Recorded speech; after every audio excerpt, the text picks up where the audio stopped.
Lumakas na tayo, takasan na natin ang mundo.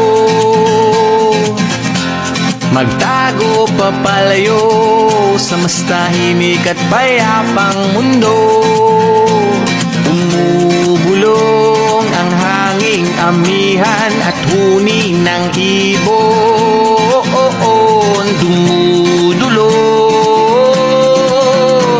at tinatawag na tayo ng bundok.